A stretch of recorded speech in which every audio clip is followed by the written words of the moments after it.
Hello, welcome everyone. Thank you for joining us today for this webinar, which is being presented by the Center on Global Energy Policy at Columbia SEPA, the Breakthrough Institute, and Data for Progress. My name is Kendra Pierre-Louis, and I'm a climate reporter with Gimlet. Today, we're going to discuss the opportunity for climate progress with a green stimulus in the United States following the 2020 election. Let me very quickly say that this event is being webcast live and the full video will be available in the coming days. For those of you joining us via Zoom, you can submit questions for the panelists at any time by clicking on the Q&A button at the bottom of your screen. For those of you watching the live screen elsewhere, you can submit questions via Twitter using the hashtag CGEPLive and our Twitter handle @ColumbiaUEnergy. Today, we're joined by four amazing speakers. We have Dr. Noah Kaufman, who's a research scholar at the Center on Global and Energy Policy at Columbia SEPA. We have Julian Brave-Neuskat, the Vice President of Policy and Strategy for Data for Progress and Narrative Change Director for the National History Museum. We have Ted Norhaus, Founder and Executive Director of the Breakthrough Institute. And we have Dr. Leah Stokes, Assistant Professor of Political Science at the University of California, Santa Barbara. Usually when I make hiccups like that, I used to joke that people don't pay me to speak, but these days people do pay me to speak, so I'm in trouble. Today we are discussing the opportunity for climate progress with the green stimulus in the United States following the 2020 election. We'll move now into a moderated discussion. We will open up, we'll begin actually with each of the panelists with a few minutes of an introduction, beginning with Noah, I believe. Great. Thanks so much, Kendra. I think by tradition, the person with the fewest Twitter followers gets to go first, right? It's great to be here with this group. Leah and I actually used to argue about climate policy when we shared an office at RFF during the last recession. And I never imagined we would be doing it for hundreds of people, but it's very cool. And I know most of you are not here to listen to me. So I'm just gonna briefly make the following 3 points. Number one, we're likely to need a big fiscal stimulus following the recession. Number two, climate action should absolutely be a part of that stimulus. And then number three, to the title of this event, keep your expectations low for climate progress from stimulus, specifically in the US context. So to the first point about the need for stimulus, you may have seen some optimistic headlines lately about job gains and economic recovery. That's pretty misleading. About 30 million Americans are still on some form of unemployment. The crisis has exacerbated pre-existing inequalities, so struggling marginalized groups have been disproportionately affected. And stimulus can help.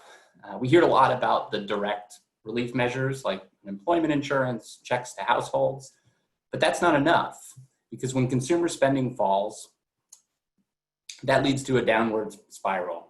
Businesses lay off more workers, those workers spend less, so on and so forth. And spending's down already, about 10% compared to last year. And it would have fallen off a much, much bigger cliff were it not for the relief measures from Congress that are now expiring. So we can avoid that downward spiral using government spending as a substitute for consumer spending. That's stimulus. And yes, debt levels are very high, but suggestions that the risks of higher debt levels are comparable to the risks of inaction right now are just not supported by the data. We don't appear to be hitting up any thresholds where borrowing will become a big concern anytime soon. So that brings me to my second point, that spending on clean energy and climate priorities should absolutely be part of the stimulus. This one's pretty straightforward. The goal of stimulus is to quickly deploy capital throughout the economy. Ideally, we want to do that in a way that provides lasting benefits. A lot of clean energy spending easily will satisfy those criteria. Whether it's funding for big demonstration projects for new technologies, clean transportation infrastructure, home energy retrofits, these are all great ways to spend stimulus money, just like we did in 2009, just like Vice President Biden has proposed with his stimulus plans. But there's a pretty big caveat. Spending on clean energy is a really ineffective way to reduce emissions, at least by itself. So that's where we get to my third and final point. which is to keep expectations low for progress towards our deep decarbonization goals using stimulus. So when you look at the data on the impacts of the nearly $100 billion in spending on clean energy from the 2009 stimulus, or the $250 billion worldwide, you can find some really good outcomes for clean technology progress. But on emissions, no real evidence that it moved the needle. And that shouldn't be surprising. Throwing money at clean technologies and crossing our fingers that they'll get so good that people will rapidly switch away from fossil fuels, it's not a climate strategy. Instead, the core of climate policy strategies are policies that directly address emissions, like standards, prices. We don't have them here. By the way, the surest way to drive a climate policy analyst crazy is to describe climate plans based on how much money they spend. Spending can be a great complement to climate plans, making them cheaper, more effective, more equitable. That's what Europe's doing right now. But if you want to reduce emissions, regulate emissions. What I'm saying is not that deep. So when I wrote a paper on green stimulus earlier this year, I was concerned that all of the attention had shifted to climate efforts through stimulus and not what I saw as the more important climate policies that we are lacking. But I actually see that changing now. House and Senate Democrats put out broad climate policy reports this summer that you should check out. And I also wanted to point to one specific proposal from Senator Durbin from a few weeks ago. It's called the America's Clean Future Fund Act. And it includes a lot of spending. It's a climate bank to fund clean energy investments, support for vulnerable communities, checks to households, but it also includes emissions regulations across the entire energy system that kick in a couple years down the road. So we can disagree on the details, of course, but it's that mixture of spending and regulations that makes up a climate strategy. And that's what we need to actually get us started down a pathway to net zero. So I'm going to stop there because I'm really eager to listen and learn from the rest of this group. Thanks. Thanks, Noah. My understanding, I believe, is Julian is next. Believe so. He walks the plank. Okay. Well, firstly, thank you all so much for the opportunity to speak alongside these very brilliant panelists, Kendra, Dr. Kaufman, Professor Stokes, Ted, wonderful colleagues in this space, and I will fully admit have a lot more knowledge on this stuff than me, but I'm going to give it my my best shot here. I'll also just say that it's always a pleasure to address folks at Columbia University, my alma mater. While we are not in Morningside Heights this morning, unfortunately, my heart is still back on campus. Sorry, that's a little corny. Shouldn't have said that one. Okie doke. So my talk here is, or my response, I guess, is sort of trying to unravel a mystery in Morningside Heights, which is the mystery of a climate economist, Dr. Noah Kaufman, who is arguing that we should take a, quote, slightly longer view, or in other words, that maybe not all now and not just yet. And the mystery I'm trying to unravel, understanding his argument that I have right here in front of me, the greenest stimulus, which was a really stimulating paper, I should add, is why does a climate-oriented economist argue for perhaps slightly delayed climate action, or at least have a more pessimistic view of what can get done in the immediate future? And I will take a slightly different view, which is that I think that there is potential to get a little bit more done. Maybe that's the naivete of youth, but we can figure that out today. So firstly, my understanding of Professor Kaufman's argument. First, effective climate policy requires, quote, cutting with both sides of the scissors. There is a way that Marxists talk about history, first as tragedy, second as fill in the blank. We will find that out, I guess, in the next few months. But historically, that looked like two things in the Obama era. We had investment in clean energy through ARA, American Recovery and Reinvestment Act. There's a wonderful book about that by Michael Greenwald called The New Deal. And then the second part of that was the part that we didn't get done. And that was, of course, the cap and trade mechanism that was supposed to get passed through the Waxman-Markey bill, but which, of course, never made it to the Senate for a vote. And there's a wonderful book about that called The Climate War by Eric Pooley. No disagreements here between me and Professor Kaufman. I prefer scissors with two sides as well. The second claim, I think, is a political claim. You could maybe get clean energy investments in stimulus, but don't expect standards and pricing. And here, Professor Kaufman cites some evidence. One, most stimulus plans have excluded standard and pricing mechanisms. Two, Democrats might not win and won't have a filibuster-proof majority, that's 60 votes, if they do. Three, studies suggest support for climate action and primarily the standard and pricing mechanism, that is that second side of the scissors that we never got in the Obama era, dips in recessions. And here the arguments, the sub-arguments are firstly that pocketbook issues tend to trump long-term environmental concerns during economic downturns like the one that we are in right now. And the second is that the benefits of climate action tend to be, unfortunately, decades in the future, global and diffuse. So in moments like our present, Dr. Kaufman argues, climate does not look so appealing to the electorate and maybe to the politicians.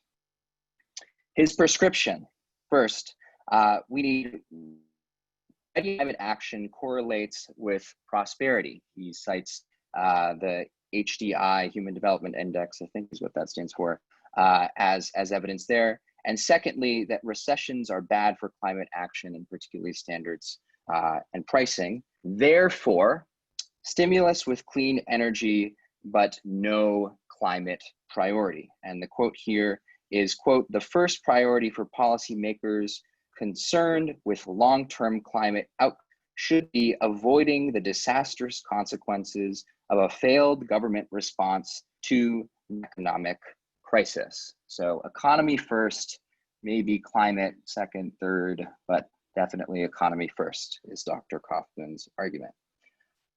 This is an interesting argument, I should point out, for someone who cares about climate change. I don't think that there's any doubts that any of us don't care a lot about climate change. We wouldn't be here talking about it otherwise. But I think that's an interesting conclusion for a climate-concerned economist to advance. And I think my response would point to, I think, a few different data points and pieces of evidence. I'm gonna try to wind up quickly here, that I think present a potentially different view of our present moment and a potentially more bullish outlook for getting both sides of our scissors in 2021. So firstly, and knock on wood that this prevails for the next 2 months, Democrats are favored to retake the Senate. The Cook Political Report decided that was their outlook back in July. And I checked the Real Clear Politics national polling average, and Biden is up 7.3 points in the polls, which mathematically means that there's a pretty good chance that we're going to win in a number of the swing states that determine the election. And down ballot, our Senate candidates are looking pretty all right. Second, I would argue that climate and clean energy is not the dominant story here, but it's a part of Democrats' advantage in this election. While climate is maybe not the most salient issue when we're in the middle of a pandemic, a recession, and a historic uprising for racial injustice, it is a very favorable issue for Democrats. The Democrats can basically say, we are the party of climate action. The other guys wear tinfoil hats that say, make America hot as hell. And that's a pretty good line for us to be running on, I would say, in October and November. I think the evidence that the Republicans are realizing they're on the wrong side of this issue was in the form of a letter from 7 senators, 5 of whom are facing re-election in November, that basically argued Mitch McConnell needs to start including clean energy in the stimulus. So it's not just liberals like me who think that Republicans are in tough tough waters here. It's actually Republican senators as well. Lastly, we have in Biden and now Harris, a ticket that is not just very pro-climate, but we have one that in fact moved to the left on climate ahead of the general election. That is actually, I asked Daniel Schlossman, he's the political scientist and historian who wrote When Movements Anchor Parties. It's a really wonderful book. That is actually a historically unprecedented thing for a nominee who was assured of the nomination to do ahead of the general election. And of course, Biden's clean energy plans include a clean electricity standard.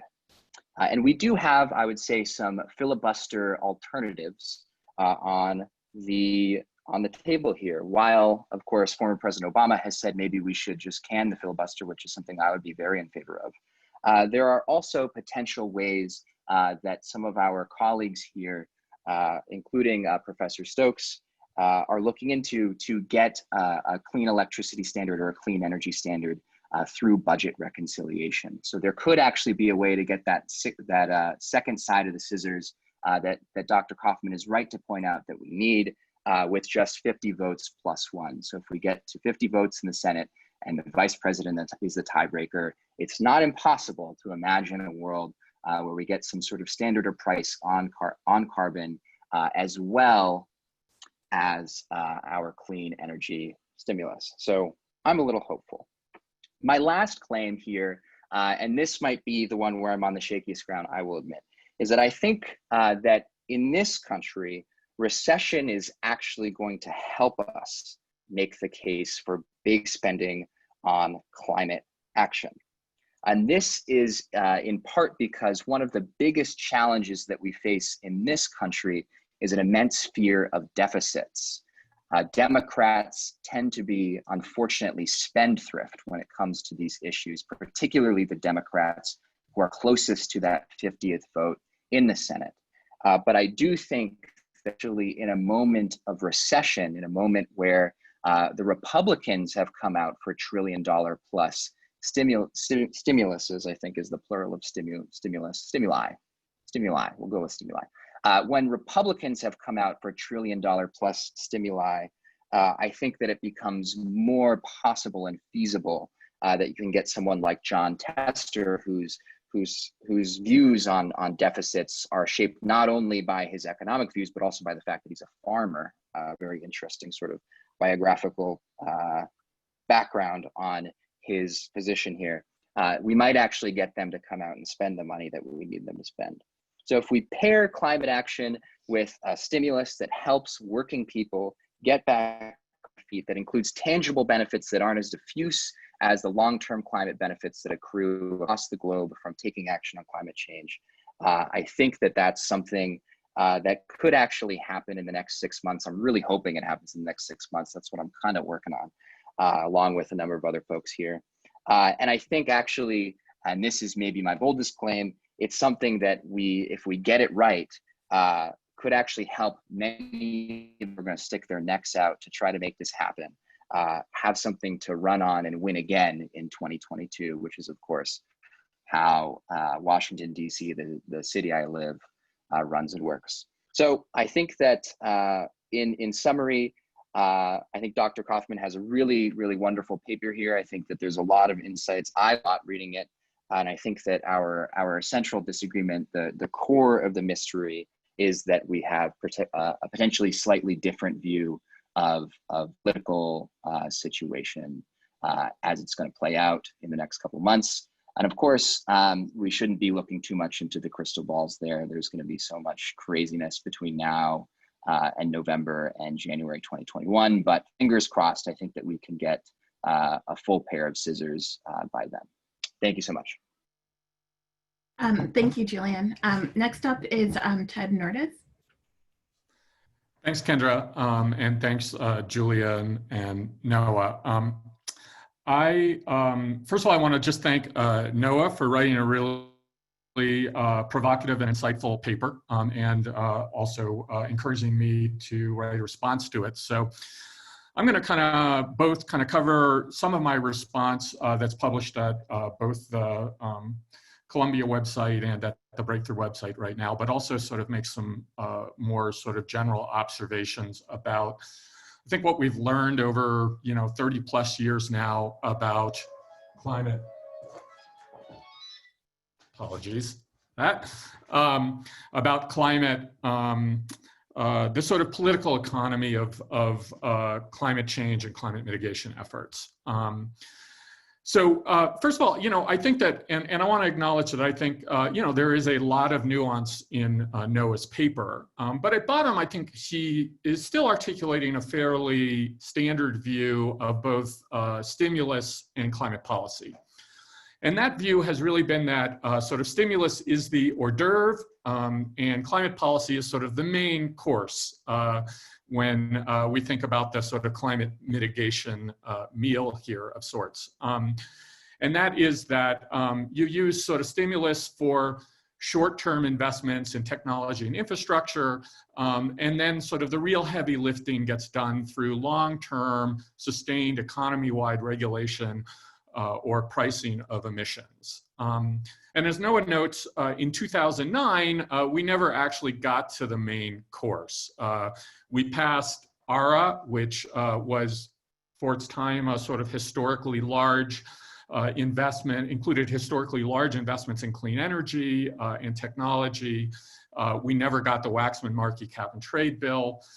And I would suggest that those dynamics are basically unchanged. I think that we're unlikely to see the kind of economy-wide regulatory regime or pricing regime that Noah is calling for post-2020 either. And I think we should sort of pay attention to why that is and what it tells us, likely tells us about how we're going to make progress on the climate issue.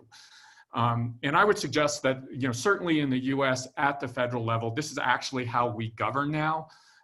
From crisis to crisis, that Congress and the political system, particularly at the national level, really don't have the capacity to do sustained multi-decadal policymaking really on anything. We're much too polarized, and even if you get rid of the filibuster, small states in the Senate just have outsized political power. So I want to argue that sort of betting climate policy on a radical transformation of the sort of constitutional political system that we have is sort of unwise. And then further to suggest that that's not actually necessarily a bad thing. Noah points out that it's hard to see much effect from stimulus pre and post if you look at the carbon intensity of the US economy. But that's really sort of true of the climate policy main course as well. If you look at around the world at places where we have in fact put in place pricing and regulatory regime, that main course has mostly been empty calories. So if you look at the carbon intensity of the global economy pre and post Kyoto Accords, you can see no effect. If you look at it pre and post European emissions trading system, no effect.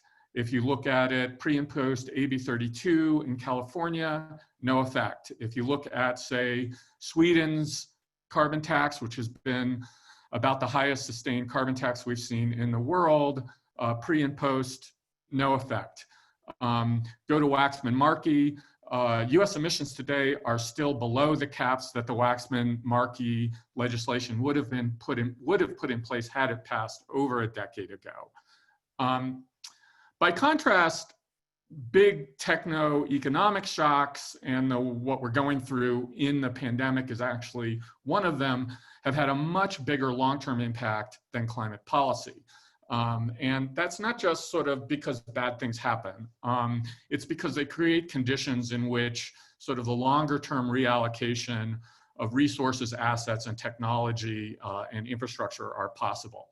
So if you look at sort of really the kind of big things that have moved the needle in major economies, it was German reunification, which resulted in the shuttering of old, very inefficient industrial capacity in Eastern Germany. It was the UK dash for gas. It was the French and Swedish nuclear build-outs in response to the oil embargoes and oil shocks of the 1970s. It was the shale revolution in the US.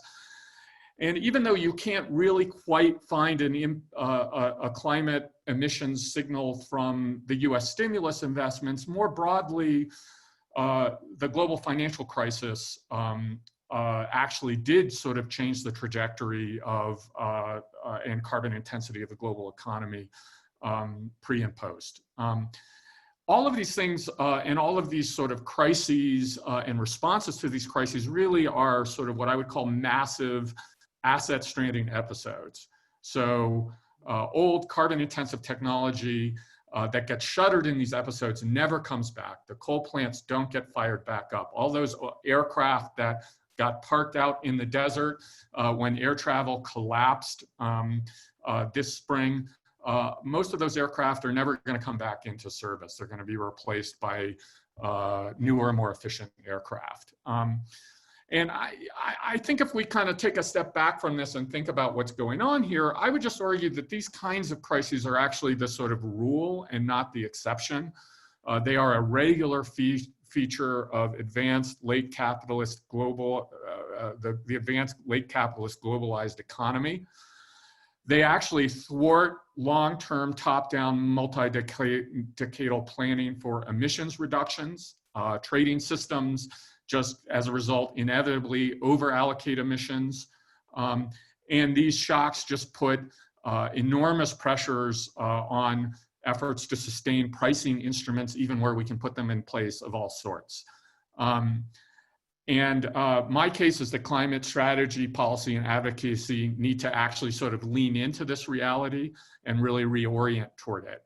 And that means focusing much more on the short-term, episodic, non-linear, opportunistic responses to crises as actually the main event and not the sort of hors d'oeuvre.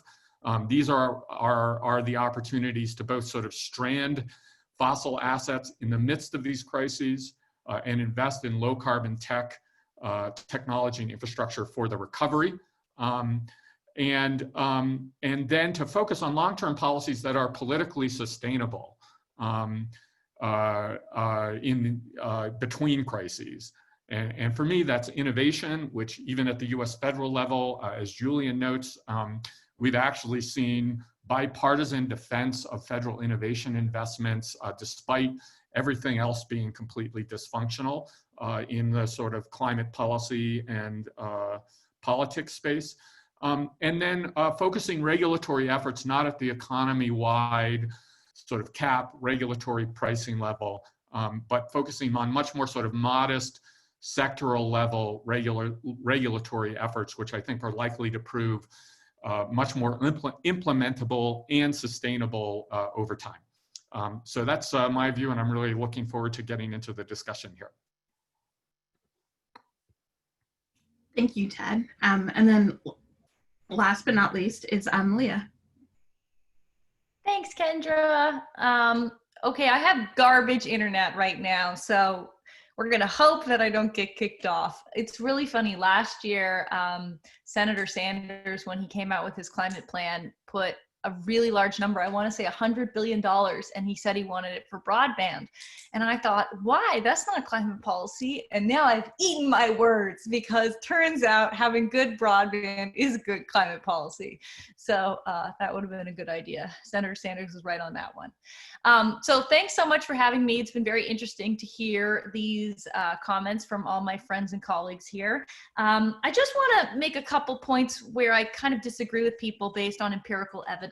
And actually a lot of this comes from my colleagues in political science who work on these issues and have published papers that show different points than people have been making. The first is the idea that people don't care about climate policy or environmental policy during recessions. There's not a lot of evidence that that's true. There is a wonderful paper published by Matto Mildenberger and Tony Lazarowicz in the journal Environmental Politics, which looked using panel data, meaning you're seeing the same person over time, at people's concern over climate change in the environment before, during, and after the Great Recession. And the interesting thing is that there was no correlation at all, no relationship towards people's personal experience of a recession, their county's experience of a recession, et cetera, and them turning away from climate policy support. What I think is that there's a big confounder going on in that time period. And what we're seeing is the drop off in public support is not about the economic crisis, but about fossil fuel companies and electric utilities mobilizing against the policy as we got close to passing it through the Waxman-Markey bill. And there's a lot of work done by people like Robert Brule documenting the massive amounts of money that these companies put into lobbying against that bill, the Waxman-Markey bill, and of course that they put into public campaigns against climate policy during that time. And we know that public preferences on policy often follow elite preferences, meaning that if Republicans become polarized because they're being threatened by the fossil fuel industry and electric utilities, that signal gets sent down to the public. So my own view is that, and also I'll say that I also published a blog post with Equitable Growth a couple weeks ago with Parrish Bergquist and Madel Mildenberger, and what we show is that it isn't a substitute effect that much. You know, people of course want coronavirus stimulus spending to put money in their pocketbooks because they're unemployed and they can't make rent, and we have massive income inequality in this country. But they also do want green spending. So I guess I don't think that, at least from the public's perspective, that we have evidence that if we have an economic crisis, people are suddenly not going to care about climate change. And if you think about what's happening in my home state of California right now, or in Colorado, where people are facing massive, unprecedented fires, you know, climate change is not going away because we have an economic crisis. And it is, in fact, a crisis in people's daily lives in many parts of this country right now. Not that the media would explain that to them, but those are true facts. The other thing is the idea that climate policy has not done anything to reduce. Wonderful colleagues in like Michael, Patrick Bayer, Madel Mildenberger, one of our students, Alice Lepicier, who have done econometric studies looking at the EU ETS as well as the UK carbon pricing program. And it is true that putting a price on carbon does not drive emissions reductions as fast as we would hope. That's certainly what the empirical evidence seems to say. And I'm sure Noah could tell us about other papers in economics as well, post hoc assessments of the effect. So they're not maybe a few percent a year, that kind of thing. It's not fast enough, but I don't think that we can say that it's useless or that it doesn't do anything. My own view is that carbon pricing is not at the scale of the problem, and that it compounds issues when we have a massive income inequality problem in this world. But I don't think we can say that it's useless either, empirically. So those are a couple thoughts. When it comes to my own view about stimulus, I think that nobody has talked about what stimulus has looked like so far. It has been a massive fossil fuel bailout. If you'd like to read about that, I would highly recommend the work of Alexis Goldstein, who writes for Truthout, as well as Antonia Hujas, who just wrote 2 pieces for the Sierra magazine about what stimulus has looked like under the Trump administration. It has looked like a massive bailout for fossil fuel companies. And I may be frozen. Noah's telling me that, so you're hearing my wonderful voice if I'm frozen. So, you know, the current stimulus is a terrible, terrible thing, and it is only making it worse, and it is not protecting workers at all. And I would recommend that you read Alexis Goldstein's work on this. And I think that really calls into question what the fossil fuel industry is always telling us, which is that, oh, if they're not protected, people will be put out of jobs. Well, they're actually firing people right now while they continue to give dividends in the case of ExxonMobil, and while they continue to give massive shareholder profits. They give massive bonuses to their own executives and then declare bankruptcy 2 weeks later. So these companies are not at all engaged in a good faith effort to keep people employed. And unfortunately, some of the CARES Act stimulus provisions, like the Paycheck Protection Program and others, you know, are not keeping as many people employed in the fossil fuel economy as, you know, they should be, given what the stimulus has been supposed to be about. And I'll also say Alexis has done fantastic work showing that we, all of us on this phone call, all of us listening in, now own fossil fuel companies through the Federal Reserve. And that includes and electric utilities too. That includes companies like Southern Company. So we are so far from moving in the right direction right now. when it comes to a 2021 agenda, if we are so lucky, and I don't think I'm as optimistic as Julian is, I think all of you who share my views should feel a little terrified and should be doing everything that you can to ensure that we don't have a continuation of the current situation. I really wish I could feel as optimistic as Julian is, and maybe Julian will be right, and then I will cry on election night, and that will be great. But, you know, we have an opportunity here, and if we do not take back the Senate, if we do not elect a non-climate denier to the White House, when it comes to climate change, we are in very bad state. And I think all of us on this call probably understand the stakes and feel that way. When it comes to 2021, I am far more optimistic than standards approach, and that it isn't just that stimulus can involve some of these bigger climate pieces. I think it's going to be a fight to make sure that stays on the agenda. I think we're going to have to consider whether the filibuster is more valuable than the lives of millions of Americans, and let alone people around this world. But, you know, I think that that's what we're up against. And so I will leave it at that, and hopefully you're not all feeling freaked out, but maybe you feel a little freaked out. And if you share my political views, I would highly recommend you volunteer or you help out right now, because you don't want to wake up feeling how we all felt 4 years ago in November. So thank you, Kendra. Thank you, Leah. And again, for those watching online, my name is Kendra Pierre-Louis, and I'm a climate reporter with Gimlet, and I'm here with Dr. Noah Kaufman, who's a research scholar at SIPA at Columbia University. I'm Julian Brave Noiscat, who's a vice president of policy and strategy with Data for Progress, Ted Nordhaus, who's the founder and executive director of the Breakthrough Institute, and Dr. Leah Stokes, who's an assistant professor of political science at the University of California, Santa Barbara. We're discussing the opportunity for climate progress with the green stimulus in the United States following the 2020 election. We're going to now move into a more moderated discussion, and after this, we'll open up for questions from the audience in a little bit. For those joining us via Zoom, you can submit questions for the panelists at any time by clicking on the Q&A button on the bottom of your screen. And for those of you watching via the live stream anywhere else, you can submit questions via Twitter using the hashtag CGEPLive and our Twitter handle at ColumbiaUEnergy. So the first question I have sort of for the panel is kind of pivoting off of something that Ted said, which is that it's unrealistic to expect, or it's unlikely that we'll have radical transformation sort of within our political system in the near term. But sort of leaning on what Leah said about what we're sort of looking at right now in terms of how much of the West is on fire. You know, I'm watching climate scientists and fire scientists essentially freak out because this is unprecedented and not something they've ever expected. Where I've already kind of forgotten what level of hurricane we're currently on, like what number we're on. You know, the poor residents of Southeast Louisiana had to deal with Hurricane Laura and then immediately had to deal with a heat wave as they were lacking electricity, so they couldn't have air conditioning.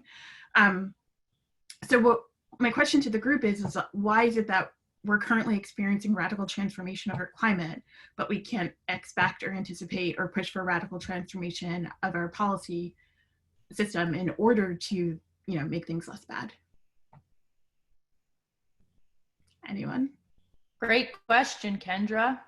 You know, why do 100 people in a Senate get to decide the fate of everybody on this planet? I think we have to ask that question. You know, like we're supposed to be a democracy, not a monarchy. We're supposed to have the will of the people represented in our institutions. And if we have an institution that fails to do that again and again and again, and literally cost people their lives, we have to start asking questions about, is that a legitimate institution the way that it is currently operating? That's how I feel about it, watching California burn. That is how I feel about it. Julia, and then Noah.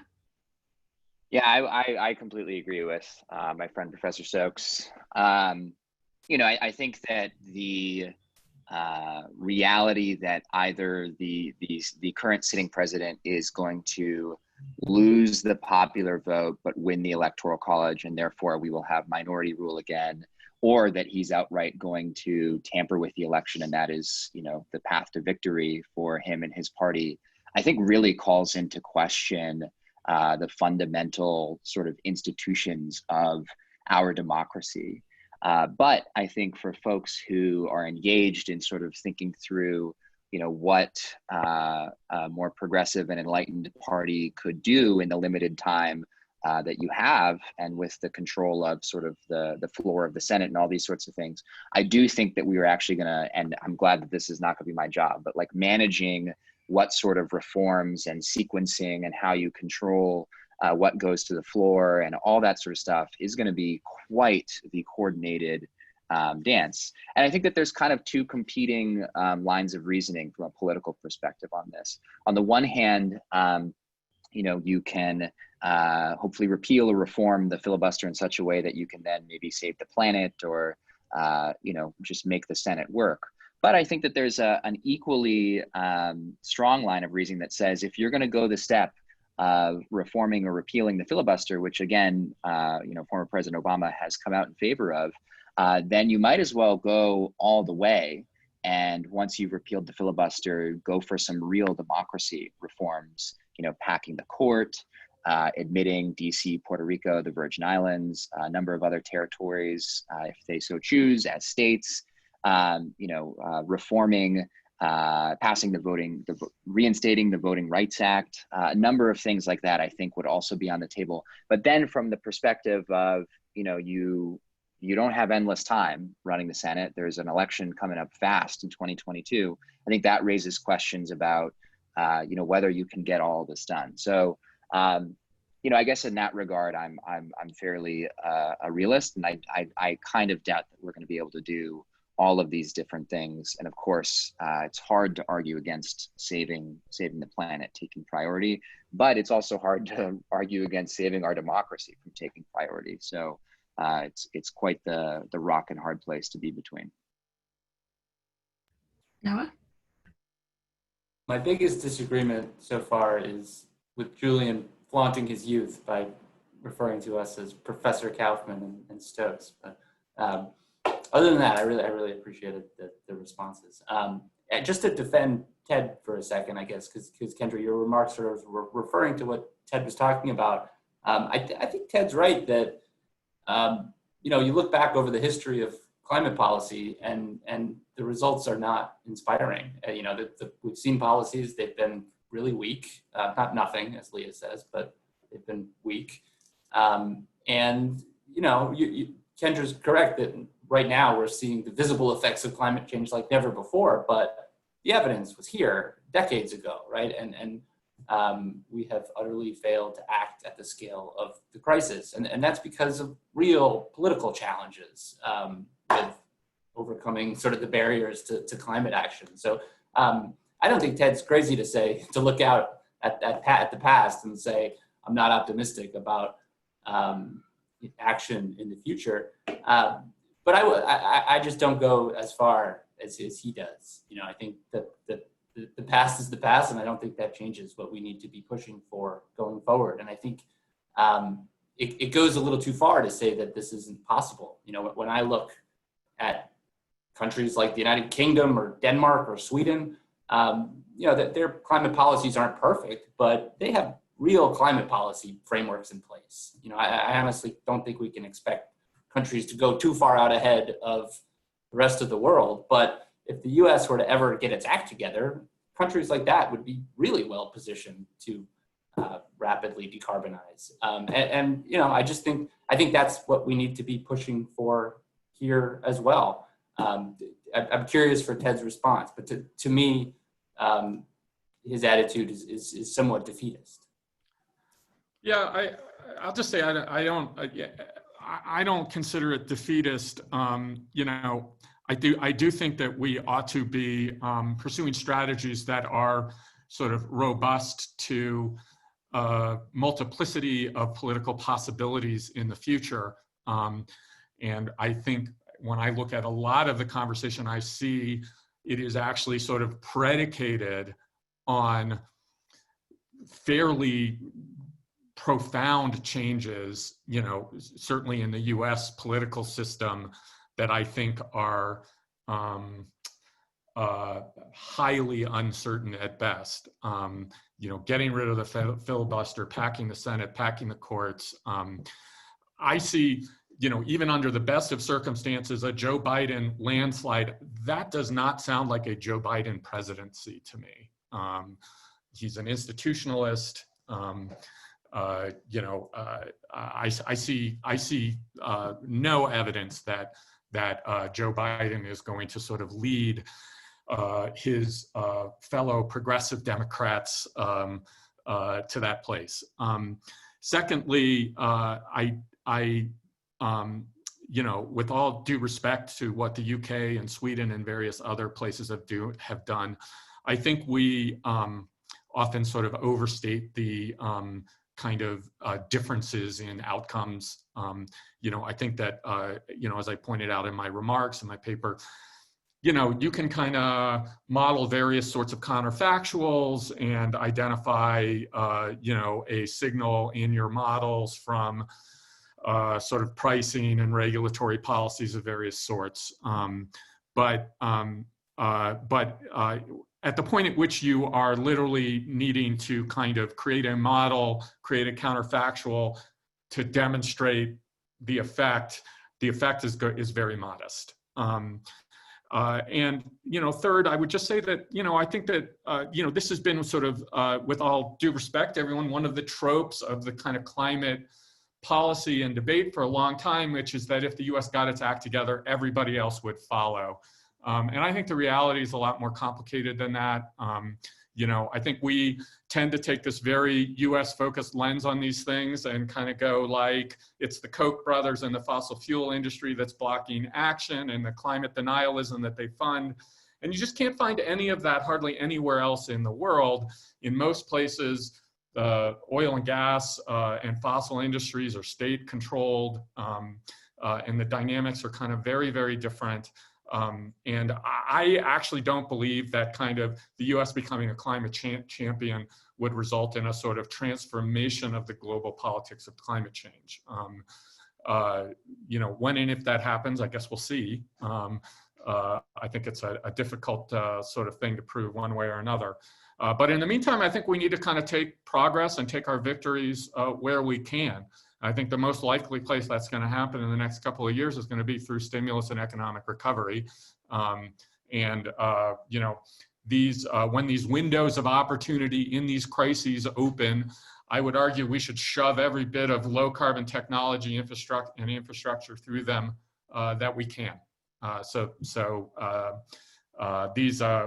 how we govern now through what I've called elsewhere these sort of festivals of appropriation.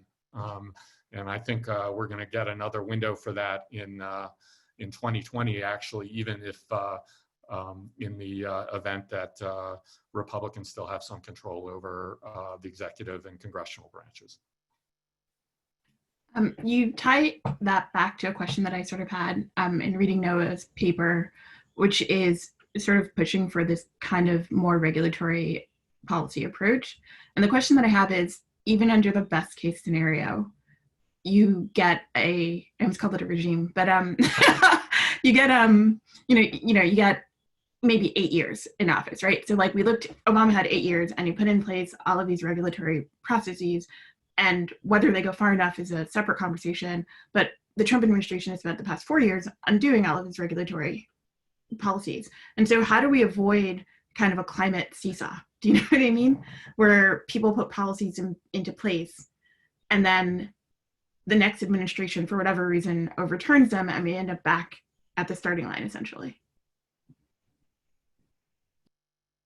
Well, I guess one quick, I do think there's a semantics thing here where when I say regulation, maybe I should have used a better word, but I meant it sort of regulation versus spending. And so by regulation, I meant emission standards, prices, those kinds of things. I think, Kendra, correct me if I'm wrong. I think you're referring to regulation as sort of actions by the presidents.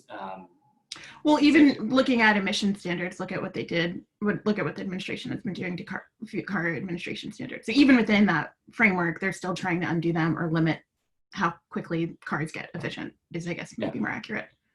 Well, that's one big reason I think there's no way around the need for legislation here. I think it's too bad, but we need Congress to act. Otherwise, the cycle that you mentioned will continue. And not that that can't happen with legislation either, but I just think you're on much more solid ground. I mean, I think that this is a big concern, what Kendra is raising, but if we can get a foothold, this is the whole theory of policy feedback. If we can get regulations in place, like Noah was saying, they're harder to repeal in the first place. And since Congress doesn't generally pass anything, it'll be hard for them to pass a repeal, see the Affordable Care Act.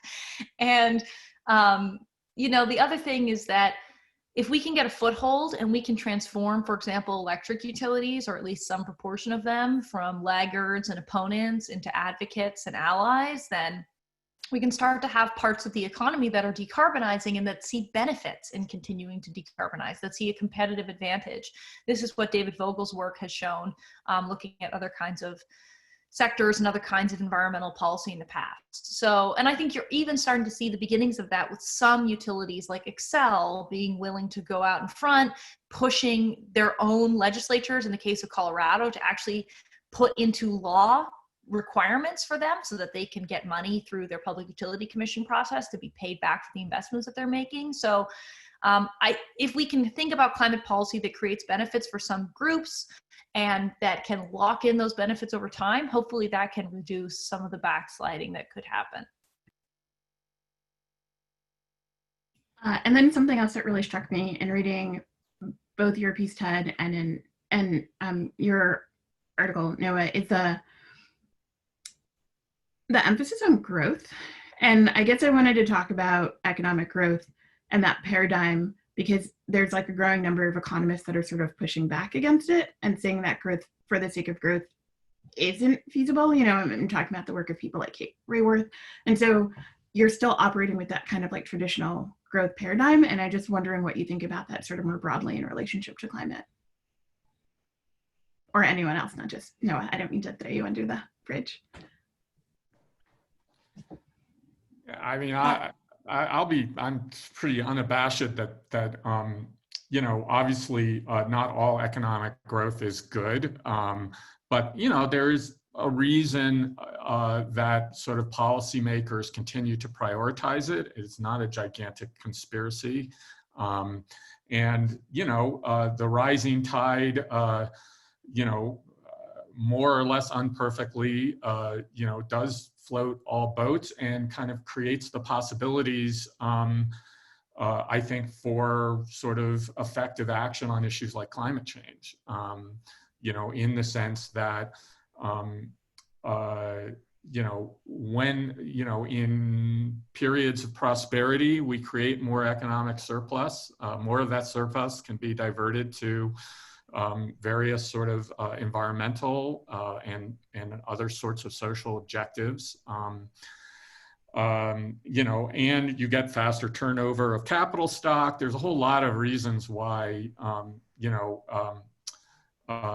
growth is really kind of critical for addressing the issue. I don't think we're going to kind of shrink our way to a climate solution. I think we're going to have to grow our way there. I'm going to push back a little bit first, because we're in the middle of a giant global pandemic where we've undergone a significant amount of economic growth since the Great Recession. And yet we know for a fact that it hasn't risen all boats. In fact, many people have sunk.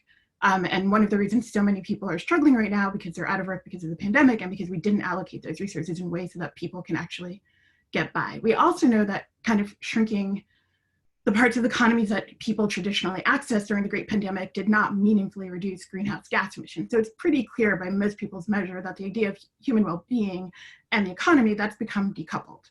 Like, those are not intertwined. There's also a bunch of literature and research that shows that most developed countries, for example, their wealth is predicated on stealing it from less developed countries. So like, there's a lot going into that conversation about rising tide raises all boats. My family's from Haiti, and they would pretty much argue with you pretty vehemently that didn't work.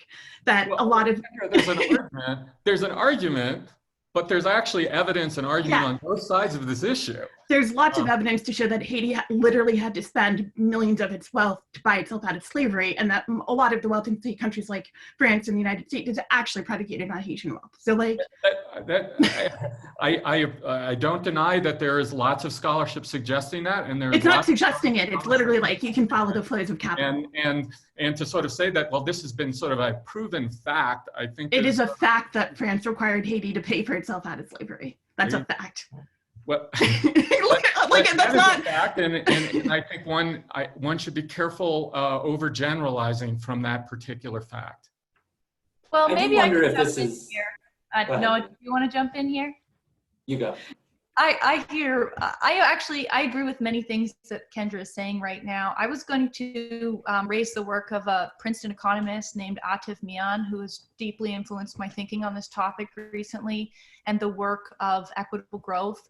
I think our growth has not been equitable. It has been racially inequitable, of course, for Indigenous and Black communities, as well as other communities of color like Hispanic Americans and undocumented people in this country. You know, there's been massive growing income inequality, and certain people have billions and billions of dollars. And I don't think that anybody should have billions of dollars. I think that not only is that really bad from our democratic perspective, the work of Atif Mian, who I was talking about, shows that what really wealthy people do is that they lock up massive amounts of wealth and cash, and they don't spend it, and they don't actually circulate it through the economy.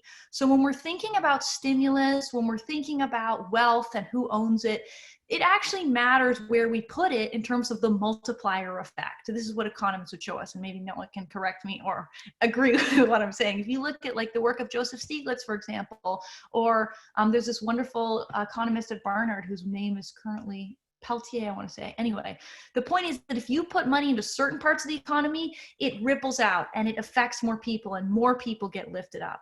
But if you put money into other parts of the economy, particularly the fossil fuel parts of the economy, it doesn't multiply itself and it doesn't ripple out, and not as many people get to be keeping their jobs. And so I think how we think about who gets money and how money is allocated is as important, if not more important, than just growing GDP. Because right now during this pandemic, as Kendra was pointing to, we've seen people who are billionaires get wealthier and wealthier, and we've seen everyday Americans like not even be able to pay their rent, not even be able to pay their electricity bills.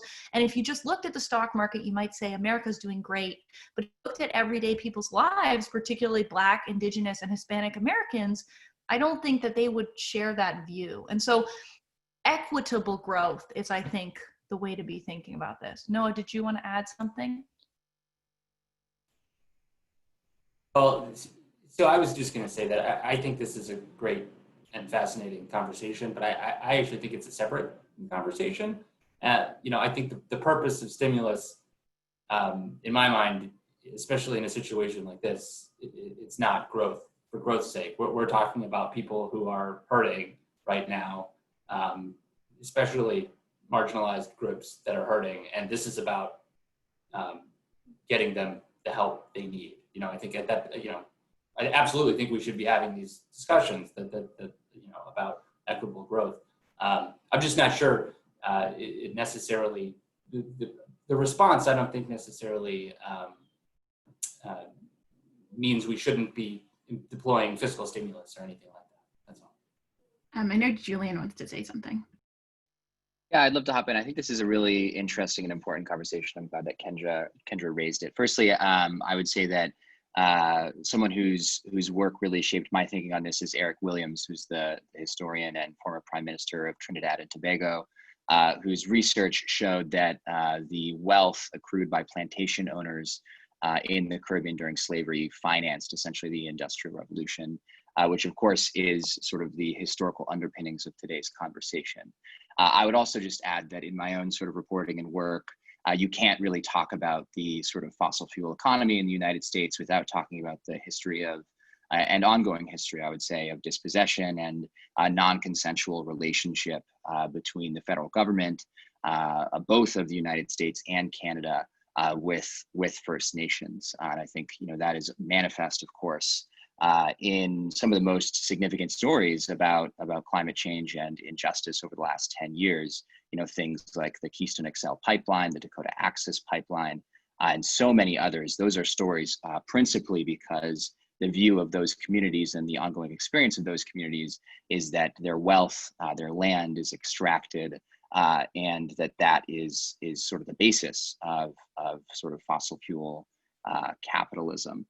So I guess my first sort of point here on the question of growth is I am one who's very interested in sort of other paradigms. I'll just add that in many sort of First Nations histories and cultures, particularly among the people of the Northwest, where my people come from, essentially the idea is that to seize and understand your humanity is to have control over your appetites, over your need to consume things. There's actually entire ceremonies that are built around this idea.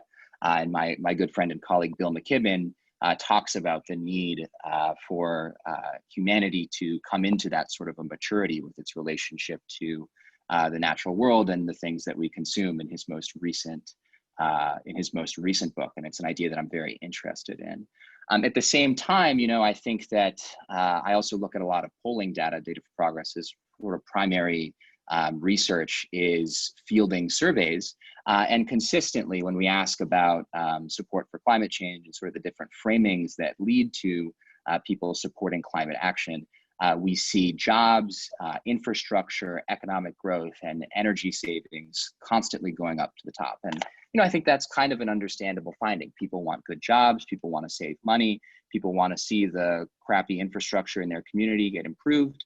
And there's this sort of, there are these cultural meanings that get built into people's understandings of growth and deficits that are not really tied to things like GDP necessarily.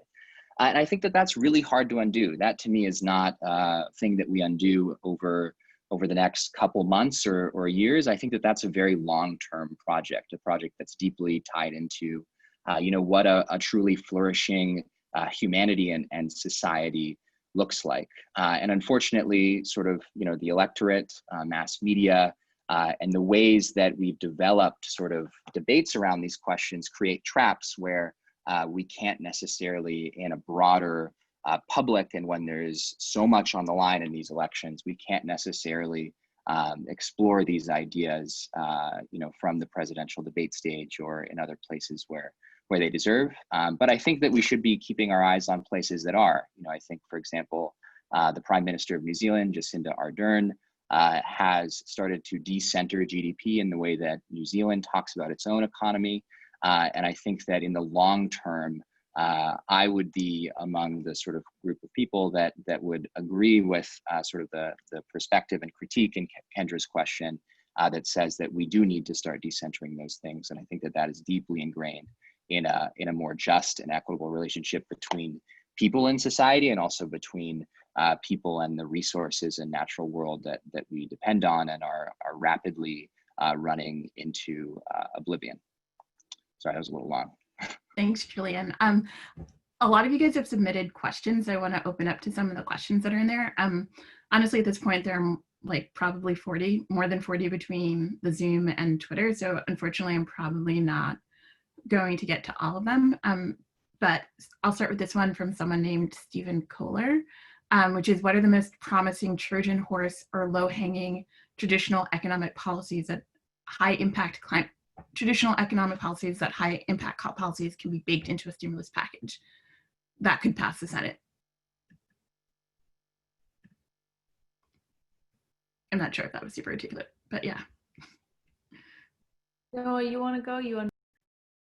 Well, I'm not sure how responsive this is to the exact question, but in terms of high impact policies in stimulus for climate progress, I think where my head goes are three places, and I may have mentioned some of this earlier, but number one, it's like big demonstration projects, especially because this is going to be a large downturn. I think that can really get people to work, and it's also just critically important, especially in low carbon steel, those kinds of things that we really need to be working on right now. Electrification, and I think the last stimulus was the stimulus of energy efficiency retrofits. I'd love to see massive electrification retrofits this time around. And of course, we haven't mentioned adaptation yet, and I think that's really important given what we see out in the world. I think we're understandably we've been focused here on mitigation, but man, is there a lot of work to do on the adaptation side as well.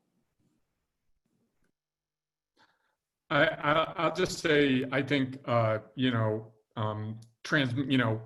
big ramp up in transmission, in charging infrastructure. I think there's a huge amount of infrastructure we can invest in, and I think, there's a good shot that we will invest in that will make, if you look at California right now, for instance, we, because of limitations on storage, transmission, other things, we've really kind of overbuilt, particularly solar, and having a kind of much more flexible grid sort of to move that power around, I think makes sort of increasing renewable penetrations or shares in the power sector much more plausible. And I think similarly, sort of electrifying certainly more of the, building out the infrastructure to electrify more of the light transportation sector is sort of the lowest hanging fruit for sure in terms of expanding the sort of how much of the sort of energy system is electrified, certainly in the short term. So I think those are sort of two huge things that we got a good shot at moving in a sort of stimulus and economic recovery package. Thanks. I know we have from Jean Fox, I think, maybe Jeannie. She says, clearly we either need a carbon tax or a cap and trade, but politicians need to do it. The economy will be the priority. Which of these two choices would be best for the economy? I don't think that I agree with the premise of that question that we clearly need a carbon price or a cap and trade system.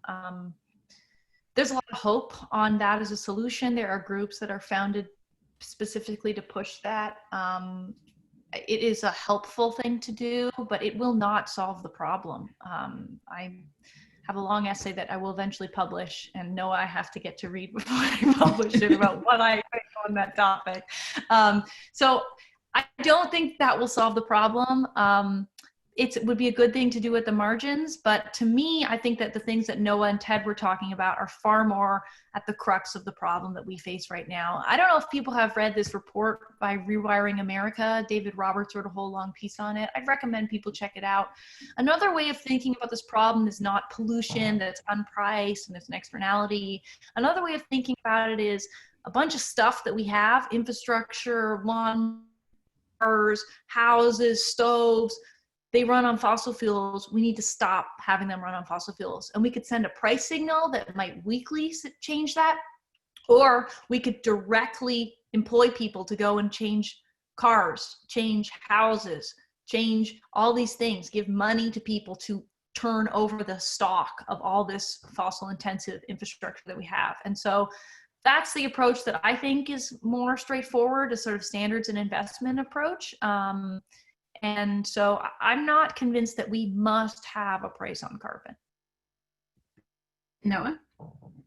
Well, I think Leah is tearing down a straw man a little bit here just by saying a carbon price isn't enough, because it. Well, no, but literally the question, Noah, I'm not trying to tear down a straw man. Literally the question, but yes, I agree. Well, right. But I think there's the, the question I think is it necessary? Which, is it possible to decarbonize without a carbon price? Sure, but I think there's an argument to be made that it's necessary. And what I was saying is that you were I think going to is it sufficient by itself? And I think you're absolutely right to point out that it's not alone going to be sufficient. But I would tend to side more with the questioner who says, yeah, this is core to a climate policy. As Julian said it also with the scissors. I think this is one of two sides of the scissors. And I don't have a strong opinion on whether you do it through carbon tax or cap and trade, or, to be honest, the way people talk about clean energy standards, like there's something dramatically different, I think is somewhat misleading. I think if you look at the clean energy standards as they exist in the wild, they tend to be market-based instruments that are, typically focused on the power sector, so it's more narrow. But there's buying and selling of credits. So in effect, you're creating a carbon price, and effectively you're giving the revenue to electricity producers. So I don't think these are wildly different policies. I think, but we do need one of them, to get both sides of those decarbonization scissors. Thanks, Noah. I think we have one more quick comment from Julian, and then we're going to move on to the next question.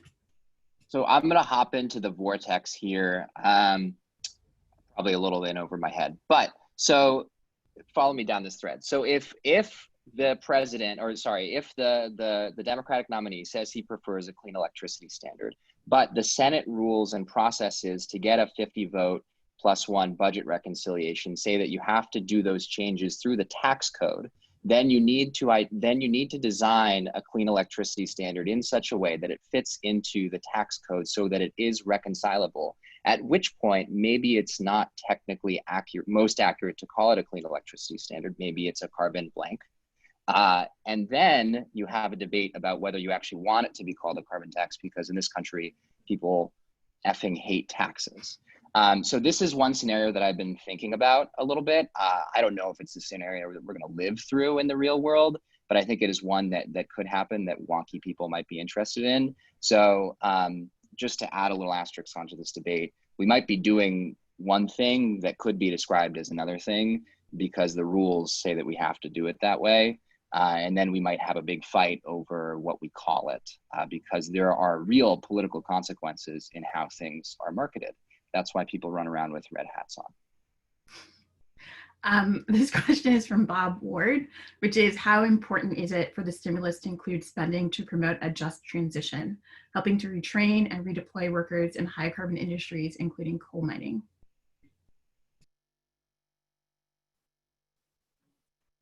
I have a quick answer, which is it's very important.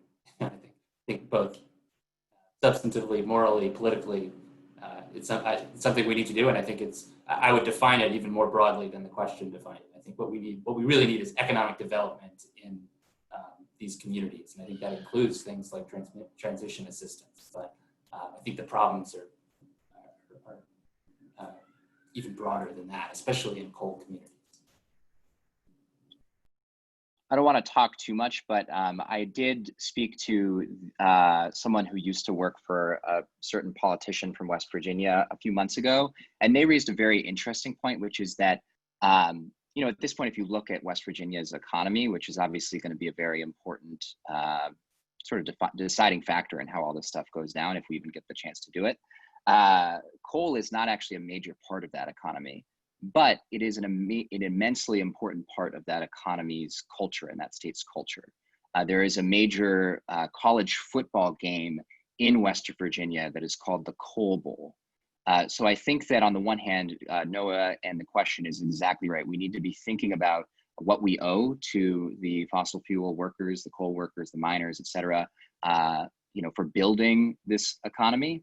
I think that fully funding pensions,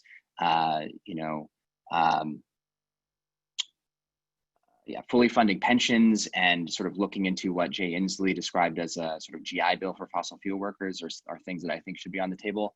But we also, I think, need to be thinking about the fact that, and I think there was a famous sociologist named Max Weber who made this point, but work is not just your job and your source of employment, but it is an immensely significant and meaningful thing to people. There's an entire culture that gets built around those things.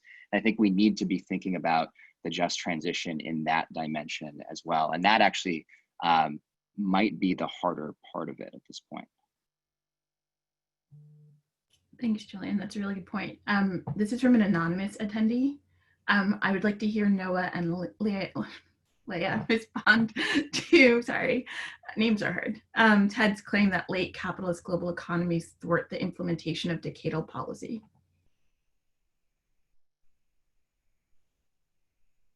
Do you hear or understand that, Leah? No, Kendra cut out for me, so no. Oh, sorry. I didn't hear it. They want you and Noah to respond to Ted's claim that late capitalist global economies thwart the implementation of decadal policy. Maybe for the audience's benefit, it'd be nice if Ted rehashed his argument first, and then I'm just saying that the idea that these crises are the rule, they're not the exception. I think they actually undermine efforts at the international level and even the national level to do multi-decadal planning, especially around emissions. And I think we actually kind of need to think about how we lean into that reality rather than sort of pretending like in 2021, Congress is going to change and we're going to make a 30-year commitment to cap and reduce emissions and entirely rebuild our entire energy economy in a different way, in a very rational way, as opposed to in this much more episodic, non-linear crisis to crisis way, which is, I think, sort of how actually the global economy sort of works and interacts with the political economy. If that makes sense. And Leah could hear me.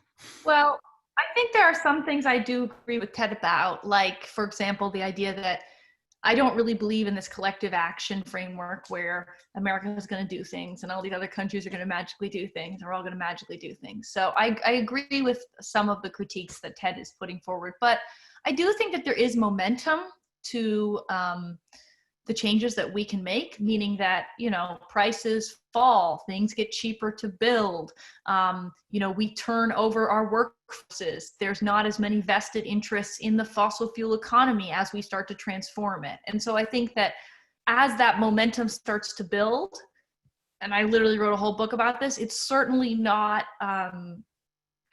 deterministic. You know, it's not all going to move in one direction, but hopefully as the ball begins to snowball, it does begin to move in one direction. So I hope that it's not going to be like, if we shut down the coal plants and they don't exist anymore, then there aren't those interests anymore to some extent. Now, getting to the point where we actually retire that infrastructure is not a simple, there's a lot of fighting to it, but there are some decisions that we make which are kind of irreversible and that do begin to build momentum. And so I do take Ted's a big fight, and it's going. I do think that underlying it, hopefully, there is some momentum for the work that we're trying to accomplish. And I guess I would say I agree with Ted also that, you know, our strategies certainly need to account for these realities that he's mentioning. But I think where we disagree is, you know, I guess Ted is pointing to sort of big major events or crises or what have you as sort of the big shifters of emissions. And I don't think counting on those going forward or counting on those opportunities and how we utilize them is a way that I want to respond to a large scale risk management problem. You know, I think we need to address emissions more purposefully and head on than that. So these are two questions, but I'm going to mash them together because I think they're connected. The first one is from Namita Prasad. I think the effects of climate change are hitting us more urgently now. Isn't that a spur to policy action now and in the immediate future? Policy inaction until now could lie in the fact that climate change's effects seem so far away from the lives of a majority of people. And then piggybacking on that, Joel Yeager says, fascinating conversation, everyone. Unemployment is generally a main concern during an economic crisis. What do you think about the jobs angle on green stimulus, the opportunities and the risks?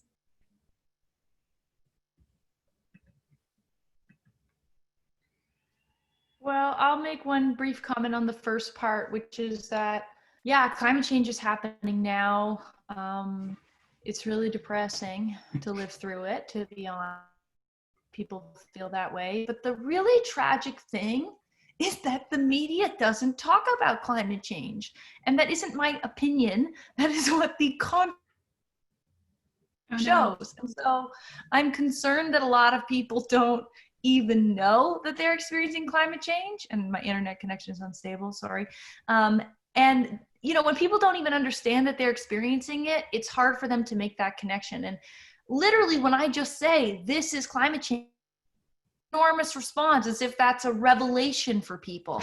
And it's just so depressing to me that we have these 4% news even mentions climate change in their coverage, and it's basically one guy, Jeff Baradelli, who's a wonderful person who's trying to get television news to talk about climate change. So we can't just assume that the impacts themselves are going to cause these outcomes unless somebody helps people make the connections. And I put so much blame on TV news for not doing that.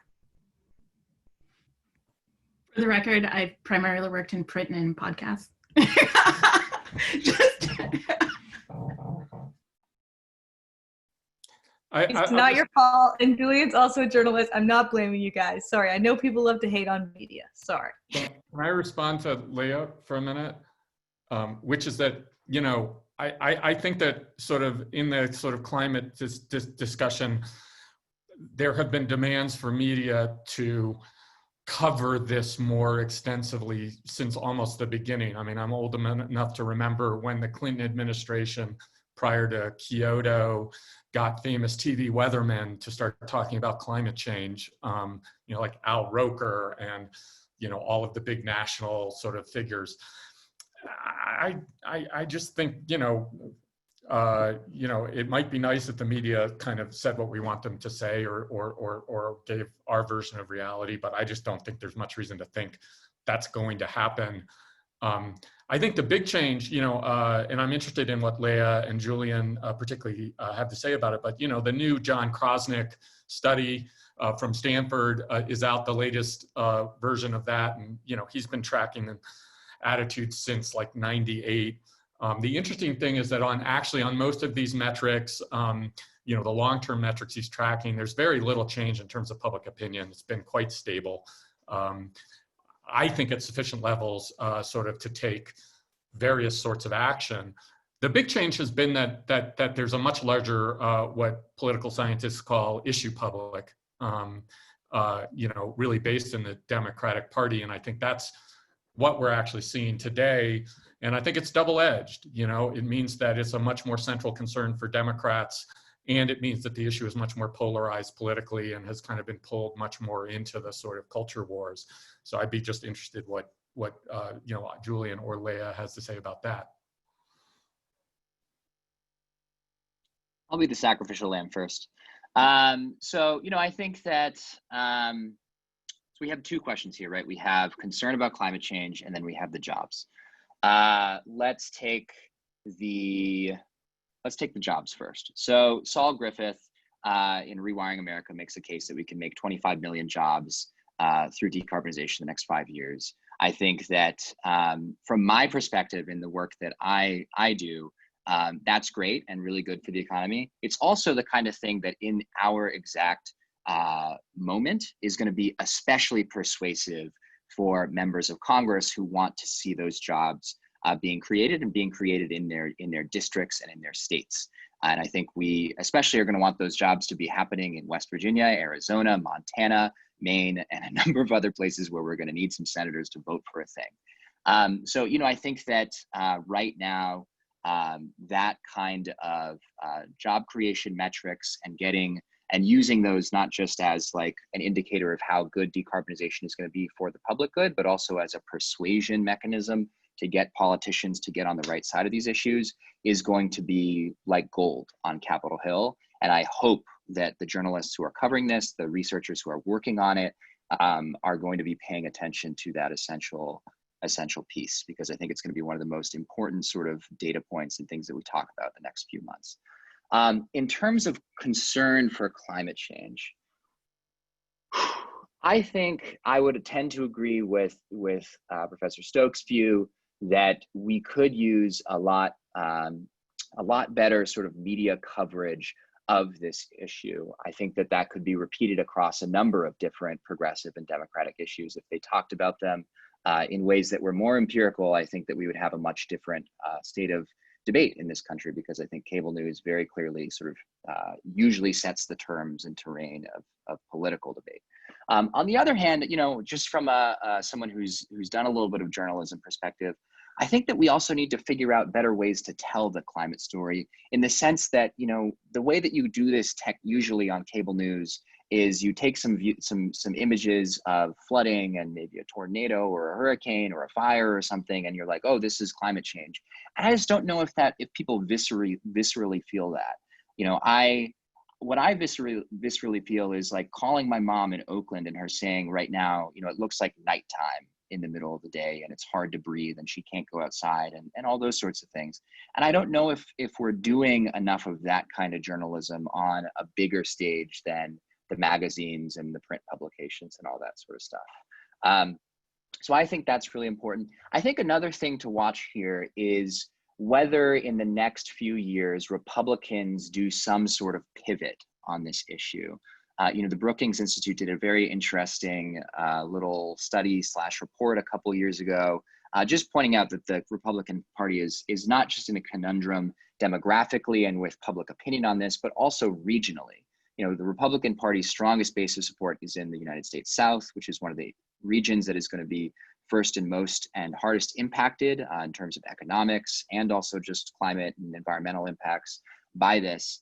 And I think it's going to be interesting to see whether over the next 10 years, and if, you know, Republicans need to get more young voters and all that sort of stuff, whether there's not some attempted sort of pivot on this issue. And I think one sort of anecdotal data point there is the governor of Florida, the sort of Trumpian guy whose name I forget, who strangely actually doesn't deny that climate change is real. He does all the other Trump stuff, but he does have a weird sort of climate change is real and I'm going to try to do some stuff about it politics down in Florida. And I think it's going to be interesting to see whether that sort of approach becomes more common in the Republican Party, and then whether that doesn't spread into sort of broader public opinion and stuff like that. So those would be my thoughts, a little diffuse. Thanks, Julian. I think Noah's gonna finish us up, and then I have one quick comment for everyone at the very end. Yeah, so I just wanted to say, you know, to that employment issue, I think what that raises is a place where we all actually agree, from what I can tell. You know, especially economists like me are usually curmudgeons when it comes to green job stories, but not in a situation we're in right now, not in the current economy. I think all of us, and that everyone else should disagree with me, but I think we all agree that there is a real need for economic stimulus right now. We should be putting people to work, and we should absolutely be making, you know, smart strategic progress on the climate issue while we do it. So that's my attempt to create a kumbaya moment here. Thanks, Noah. Thank you again to all of our panelists for joining us today. And thank you to our audience for tuning in. As we mentioned, the full video recording for this event will be available on the Center on Global Energy Policy website in a few days. Tomorrow at 10 a.m. Eastern Daylight Time, the Center on Global Energy Policy will host the US launch of IEA's Energy Technology Perspective Report. For more information and a list of upcoming events, please visit the CGEP website. Thank you and enjoy the rest of your day, everyone. Bye. Thanks, Kendra. Thanks, everyone. Bye, everyone.